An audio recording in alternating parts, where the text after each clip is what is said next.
সায়েন্সের খেলা ভাই। এগুলো ভিডিও যতই দেখবেন ততই আপনার মেধা শক্তি বেড়ে উঠবে।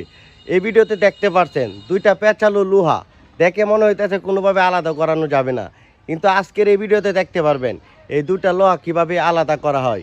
তো এইগুলো ভিডিও বেশি বেশি দেখবেন, তাহলে আপনার মেধা শক্তি বেড়ে উঠবে। তো সবাই শেষ পর্যন্ত দেখতে থাকুন কীভাবে এই পেঁচালো দুইটা লোহা আলাদা করতে হয়। তো সবাই ভিডিওটা শেয়ার করে দিবেন এবং অন্যকে দেখার সুযোগ করে দিবেন, যেন সবাই দেখতে পারে, দেখে উপকৃত হয় এবং বলতে পারে যে আপনার শেয়ারের মাধ্যমে ভিডিওটা দেখছি। প্লিজ ভাই ভিডিওটা শেয়ার করে দেন, আবার সবাই শেষ পর্যন্ত দেখতে থাকুন কীভাবে আলাদা করা হয়।